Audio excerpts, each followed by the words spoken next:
Sábado 19 de outubro. Meu querido irmão, minha querida irmã, estamos entrando na sua vida e muito gostaríamos de entrar no seu coração para aí semear a palavra de Deus, que é sempre a grande orientação para a nossa vida. Neste sábado da 28ª semana do tempo comum, a liturgia nos apresenta o Evangelho de São Lucas, capítulo 12, versículos de 8 a 12.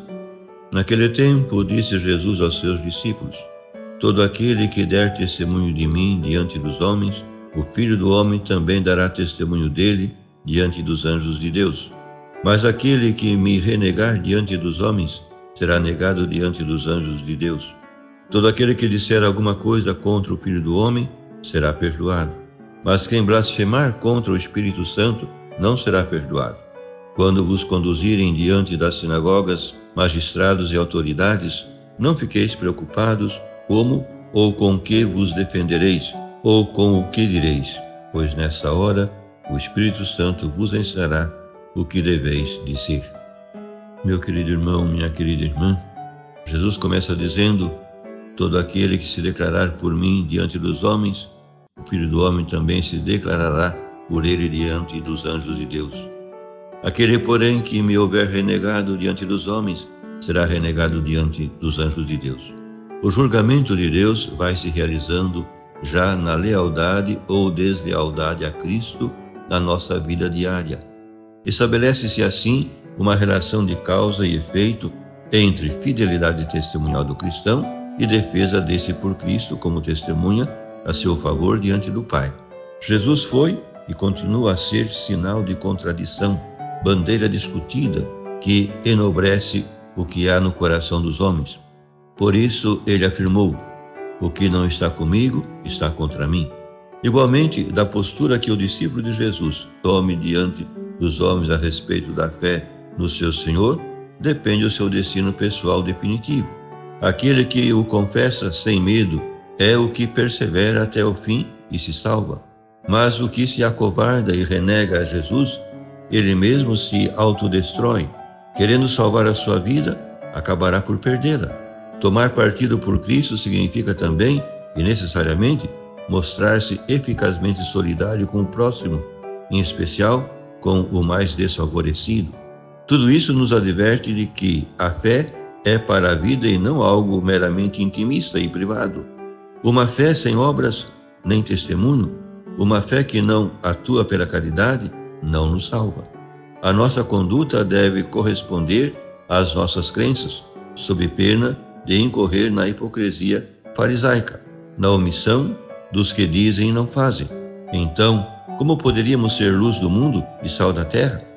Em segundo lugar, Jesus dá por certo que alguns o negarão, ou não admitirão a sua divindade, por motivos mais ou menos compreensíveis, entre os quais um pode ser o medo, como aconteceu ao apóstolo Pedro, e outro as aparências humanas que ocultam a sua divindade, como sucedia aos seus contemporâneos. Todos terão uma segunda oportunidade. O seu pecado será perdoado, mas o que blasfema contra o Espírito Santo não lhe será perdoado. Quando o outro evangelista Marcos cita também essas palavras inquietantes de Jesus, acrescenta uma explicação. Referia-se aos que diziam que estava endemoniado. Assim, procederam os guias de Israel que atribuíam ao poder do demônio as curas de possessos que Jesus realizava. Assim procedem os que negam a manifestação esplendorosa do Espírito na pessoa de Cristo ressuscitado e no dinamismo do Pentecostes. Pecado imperdoável porque é má fé perante a evidência, cegueira voluntária perante a luz de Deus, rebeldia obstinada e rejeição pertinaz da sua presença e da sua graça.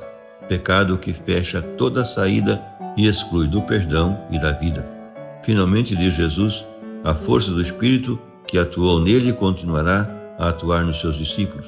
Por isso, quando forem perseguidos e levados perante os tribunais, não devem preocupar-se com o que vão dizer ou com a maneira de se defenderem, porque o Espírito Santo os inspirará como aos profetas.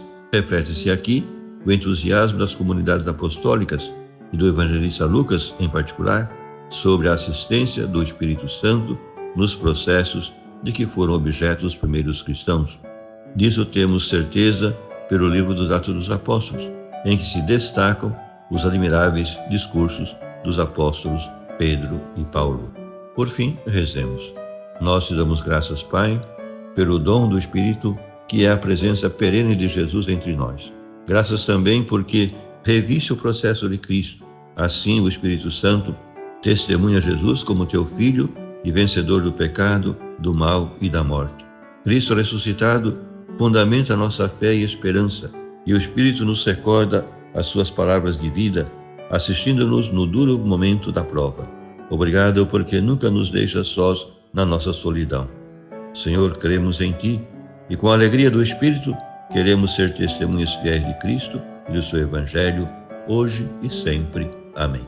E a você, meu querido irmão, minha querida irmã, que me acompanhou neste encontro com a Palavra de Deus, desça sobre ti a bênção de Deus Todo-Poderoso, Pai e Filho e Espírito Santo. Amém.